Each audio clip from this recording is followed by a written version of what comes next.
question I get all the time in the comments is the Quest 3 worth it as an upgrade from the Quest 2, the Quest 1, or of course switching from another headset? Besides the Quest 3 being more comfortable, having amazingly clear lenses and nice wide field of view, it really comes down to the games for it and how many of the games are actually utilizing the new power of the Quest 3. At launch, it was a much shorter list, but we're seeing more and more Quest 3 updates really showing what the Quest 3 can actually pull off. From games like Red Matter 2 that looks incredible on the Quest 3, even in comparison to its PC counterpart, to games like Into the Radius getting their update now for the Quest 3. And you can see here the graphics, the lighting, just everything looks so much better on the Quest 3. OG classics like Population 1 showing off how much better the render is at distance. And of course, games like that are very competitive shooters, this could also give you an advantage at seeing your enemies at a further distance. And even with new games, these Quest 3 updates are continuing to roll out, where games like Arizona Sunshine that launched recently is about to finally get its Quest 3 update on February 13th. So now not only are more games showing off how much better they can look on the Quest 3, but the other factor that we weren't expecting to see so soon is games coming exclusively to Quest 3. And actually at the beginning of the year, we already got the first one. Townsman VR is exclusive to Quest 3, not available on Quest 2. This technically does line up with what Meta had said, that Quest 3 wouldn't have any exclusives until 2024, although the Quest 3 only launched a few months ago, so saying 2024 might have sounded further, but as we've seen, it really wasn't very long. The Quest 2 did drop its price permanently down to $249, and sometimes you can find sales that make it even lower, meaning it is half the price of the Quest 3, but that makes me beg the question out there, are any of you still considering getting a Quest 2 as your first headset, or is everybody saving up for a Quest 3? I'd love to know in the comments. Another interesting factor to consider in the debate of a Quest 3 even versus PC or PSVR headsets is we've seen a bit more of a turn in the tide. For a long time, PC still got the games first, unless of course they were exclusive to the Quest for an amount of time, and now we're seeing more commonly games like Vampire the Masquerade are finally reaching PCVR after they've been out on Quest and even PSVR 2 for months now. This does coincide with getting bHaptics Vest support over on Steam and Quest at the same time. PSVR 2 did not get the support for bHaptics because the headset itself still does not support it, although it is claimed that it will be, and a separate PSVR 2 patch will be launching at a later date. But more and more, it does seem like the entire industry is leaning towards the Quest, as there are so many of them out there. And although the Quest can work on the PC, it still may not be as great of an experience as true wired PCVR made for PC headsets, but it does enable the ability to play completely wirelessly even through your PC, especially with some competitors dropping their consumer headsets like Vario dropping the Aero. It does beg the question, is anyone out there considering a PC headset, or even if you are primarily PC, are you mostly thinking you'll get a Quest to play your PC games on? Still waiting on Valve Decker to see if they're going to give us another wireless PC option.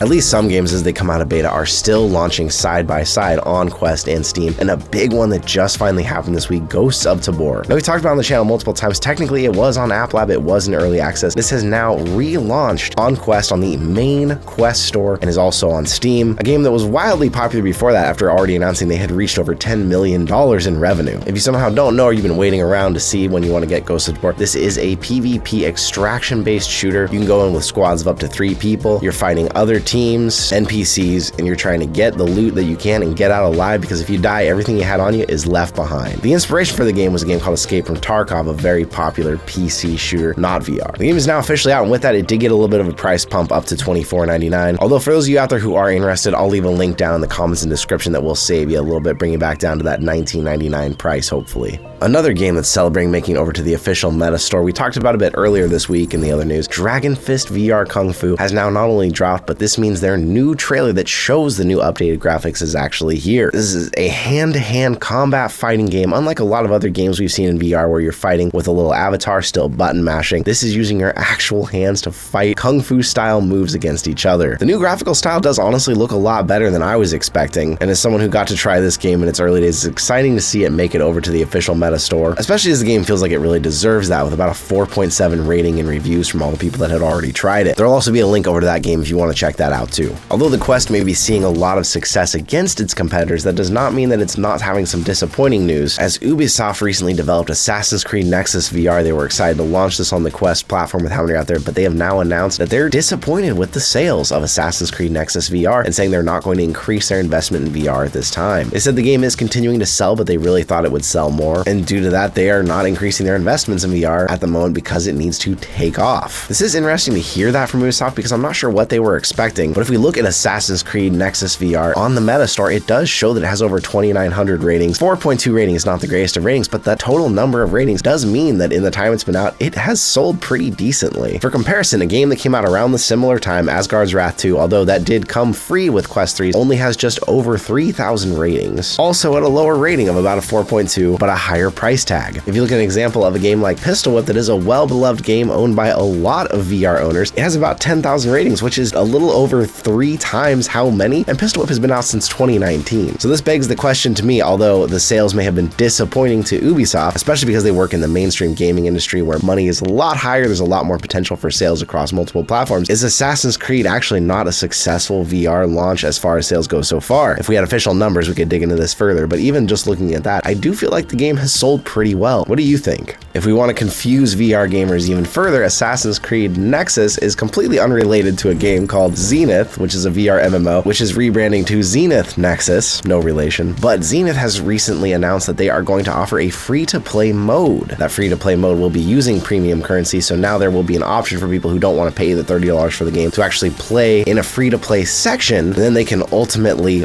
buy certain DLC to keep playing the game. The company hasn't given out all the specifics yet, but this does seem like this move may get a little bit dicey, because talking about people who played Zenith: The Last City, they will have, the company says, an exclusive opportunity to burst their first character in Infinite Realm to match the level of their The Last City character, as well as the first paid cosmetics on the store for free. Going free to play will boost the social multiplayer experience, they say, but as we've seen in the past, this often does result in some review bombing from people who paid before. If there's Zenith players out there who really love the current version of the game, what are you expecting from this switch? I tried Zenith out in its very earliest days and had some good time with friends back then, but I haven't been back in since. I'm interested to see what it's going to look like with the rebrand. A game that was originally free on mobile and when it was made for VR cost $10, which surprised some people. Among Us is still adding continual updates at least. They're adding a limited time one right now, so if you want to try this, it'd be better to get in. It's only supposed to run from February 8th to March 12th. Lights Out mode. This is an interesting new game mode, as the name kind of suggests you are fighting with lighting, but they call this a tug-of-war dynamic game mode. So in Lights Out, all of the crewmates are now engineers, and their lighting and vision change depending on how many tasks the engineers have completed, but you may lose some of that vision as the imposters eliminate engineers or sabotage you. It's an interesting dynamic. It makes me think about getting back into Among Us while this limited time is running, but as a lot of you know out there, if you get in just random lobbies, you're walking into some dicey situations. Definitely recommend going in with friends. A big question about the newest headset out there, the Apple Vision Pro, and whether or not it's worth it is, what are people doing with it? And for gaming, is it worth it at all for gaming? And what is the gaming like? We're now finally starting to get a taste, as we're seeing more and more footage come out of what people are actually doing if they try to game with the Apple Vision Pro. Of course, a big limiting factor people keep bringing up is it is all hand tracking, so any gaming on it has to be done through that, and there has not been any controller support of any kind added yet, outside of flat gaming with like an Xbox controller. Although we have seen some simple games come to the Apple Vision Pro so far. Black Box, a puzzle game where you can see the hand tracking interacting with puzzles and bubbles around. Game Room, which is actually from the developers of Demio, showing different kinds of board games, tabletop games that you could play, including knockoffs of Yahtzee and Battleship. Puzzling Places, we all know this is three-dimensional puzzles of real-life, real-world places, and of course that and Synth Riders both are VR games that many of us have probably played before, although Apple Vision Pro's Synth Riders is built a little differently. One exclusive is Super Fruit Ninja, which, although it does look like it's the traditional Fruit Ninja in mixed reality, you're using your hands instead of swords to cut them, although it does look like in the trailer there's a bit of lag between the hands and the fruit cutting. We're seeing a lot more trailers for stuff upcoming like What the Golf, but it definitely feels like for now it's all very experimental and not any games that I'd go out of my way to go try and play. What is interesting is people are experimenting already with getting Steam VR working on it, and there's even a driver now in development which could include controller support. Although people have been talking about how other VR YouTubers like Thrill have already gotten index controllers working on it, albeit through a lot of workarounds and not the most smooth of processes. If Apple would just officially support Steam, it would be really cool to see that. With the high-end optics and screens inside this headset, the sim community would probably be willing to buy them, especially because flight simmers and their cockpit setups they build can be very expensive already, and a $3,500 headset might not seem like that much more. But let me know what you think in the comments about all this news this week. Thank you once again for being here, and I'll see you in another reality.